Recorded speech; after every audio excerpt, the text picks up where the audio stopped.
চলো আমি চা নিয়ে চলে এসেছি, এই যে গ্রিন টি নিয়ে চলে এসেছি। তার সাথে কিচ্ছু খাবার নেই, বিস্কিট খেতে ইচ্ছা করছে না। কালকে অনেকটা খেয়েছি যেখানে ঘুরতে গেছিলাম, মানে খেতে গেছিলাম আর কি। তাই আজকে তো টোটাল ব্যালেন্স হবে। এই যে এইটুকুনি একটা টুকরো আছে, এটাই এখন আমি খাবো ব্যাস। তারপরে দুপুরে চিন্তা করব। চলো চলে আসলাম, কিছু বলবো না, কথা সেরকম বলবো না।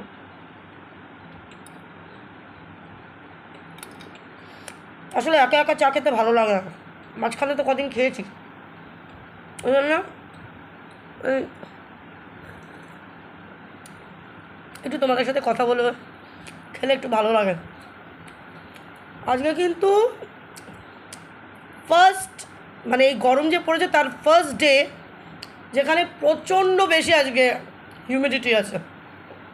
আজকে আমি সকালবেলা ভোরবেলা যখন আমি রান্নাঘরে গেছি তখনই আমি ঘামছি, আমি তো ঘামি না, তখনই আমি ঘামছি অত ভোরে। এইটুকুনি জিনিস সেখানে তুমি খাবে বলো? তো আজকে খুব গরম। আমার ফোনে তো তোমার দেখাচ্ছে 38 ডিগ্রি কলকাতা, কিন্তু আমার মনে হয় তারও বেশি। ওয়াটার পেপারটা অনেকটা বেশি, ওয়াটার পেপার কন্টেন্ট অ্যাটমসফিয়ারে অনেক বেশি।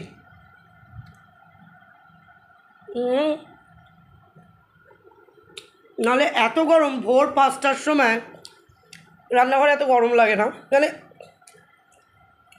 ঘামি না দিস, আজকে খুব ঘামছি।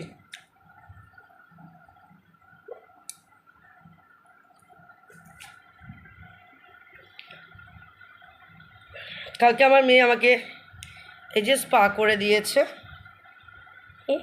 এ দেখো, স্পা করলে না চুলটার একটা আলাদাই একটা বেশ থকথকে ভাব থাকে, সিল্কি লাগে। আর এইটাই আজ কতদিন, প্রায় 1 মাসের উপর আমার মেয়ে সময় পাচ্ছিল না করে দেওয়ার। কালকে আমি মানে শনিবার দিন সন্ধেবেলাই আমার শ্যাম্পু করার কথা ছিল, কিন্তু আমিও ল্যাথার্জিক হয়ে গেছি, ইচ্ছা করলো না। তাই কালকে সকালে শ্যাম্পু করেছি, মেয়ে স্পা করে দিয়ে চুলটাকে আয়নিং করে দিয়েছে। তবে কিনা আমি বিকেলবেলায় বেরিয়েছি, কিন্তু তেলা মাথায় বেরোতে ইচ্ছা করে বলো?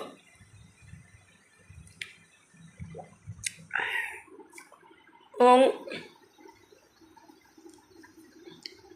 অসম্ভব।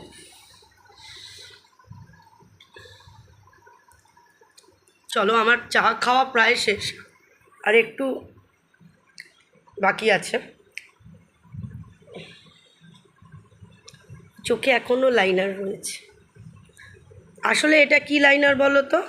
একটা লাইনার আছে না যেটা এমনি মানে সেই নেল পলিশের মতন, ওটা পড়লেই আমি ভূত হয়ে যাই। কারণ আমি তো আবার রাতে এসে ওই সমস্ত করি না, যে সমস্ত করে মেকআপ ওঠায়, আমি ওরকম না। আমি জাস্ট বাথরুমে যাই, গিয়ে মুখে জল দিয়ে দিই, আর তখনই ওই আইলাইনার পরলে চোখ পুরো ভূত হয়ে যায়। কিন্তু এটা অন্য আইলাইনার।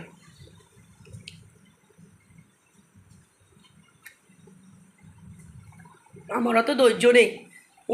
মেয়েকে দেখি কী সমস্ত দিয়ে মুখের তোলার পরে ময়শ্চারাইজার দিল, তারপরে আর কি কী সব দিল। আমার সম্ভব না, 50 বছর বয়স হয়ে গেছে, কাউকে আমার দেখানোর নেই।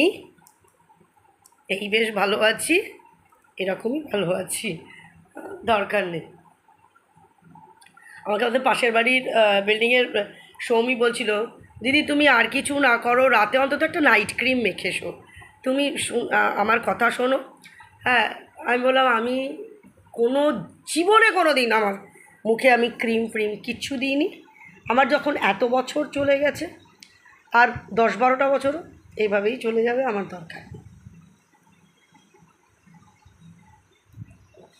যাই হোক, কালকে খুব আনন্দ করেছি, অনেক দিন বাদে বেরোনো, ভিডিওটা করেছি। এখনও এডিট করা হয়নি বলে দেওয়া হয়নি। ভালো লাগলো, অনেক দিন বাদে বেরিয়েছি তো, খুব ভালো লাগলো, খুব ভালো লাগলো।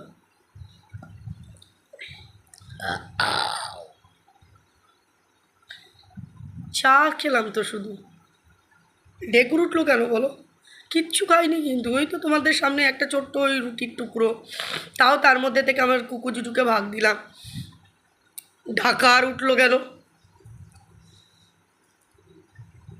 যাই হোক, মনটা এখন আমার খুব গার্ডেন গার্ডেন হয়ে রয়েছে। Garden garden in the sense why, এতদিন বাদে আমি কালকে বেরিয়েছিলাম, তাই জন্যে মনটা গার্ডেন গার্ডেন। অ্যাকচুয়ালি কী বলো তো, মানে না বেরোলে তো সাজগোজ হয় না। আর আমি নিজে নিজে সেজেগুজে এই যে এফবিতে রিলস, ইনস্টাতে রিলস আমি খুব নর্মাল দিই, আমি একদম আমি কিচ্ছু করি না। অনেক সময় লাগে চাই লিপস্টিক ছাড়াও আমি ইয়ে রিলস দিই, ইচ্ছা করে না। কিন্তু যেমন ধরো কালকে যেমন বেরোলাম, মেয়ে যেমন সাজিয়ে দিল, আমি তো সাজতে পারি না, আমি জানি না কীভাবে সাজতে হয়, কোনটা দিতে হয়, কীভাবে দিতে হয়। হ্যাঁ, শুধু লাস্ট একটা শিখেছি হাইলাইটার, যেটা আমার মেয়ে দেয়, এখানে দিয়ে দেয়, তারপরে এখানে এখানে বোধহয় দিয়ে দেয়, হাইলাইটারটা শিখেছি, যেটা হাইলাইটার এবং এটা লাস্টে দেয়। হ্যাঁ, কিন্তু বাকি ওই যে কীরম আমাকে বলবে মা এরম করো, আমি এরম করি, তখনও এই কী সব দেয়, আমি এসব করতে পারি না, শিখতেও ইচ্ছা করে না। আমার মেয়ে বলে এক এক সময় যে আমার কোথাও বেরোতে ইচ্ছা করে না, বেরোতে ইচ্ছা করে না এই কারণে কি আগে তোমাকে সাজাতে হবে, তারপর আমাকে সাজাতে হবে, ও তোমাকে সাজানোর পরে আমার আর এনার্জি থাকে না। তুমি কি এগুলো শিখবে না কোনো দিন? না, আমি শিখবো না, আমি কিচ্ছু জানি না। তো চলো, চা খাওয়া শেষ, এবার একটুখানি আমার ওই যে যাদের যাদের দেখি তাদের একটু দেখে মনটা ভালো করে নিয়ে তারপরে আমি, যদিও কোনো কাজ নেই, কুকুজুজুদের ভাত আর মাংসটা করব, আর সেরকম কোনো কাজ নেই। আর বেলার দিকে দেখবো আমি কি খাই, আমার ঠিক খাওয়ার যে খুব ইচ্ছা আছে, কালকে অতটা খেয়েছি তো এটাকে ব্যালেন্স করতে হবে। তো চলো, অনেক দিন তোমাদের চুমু দিই না, একটু চুমু দিয়ে দিই।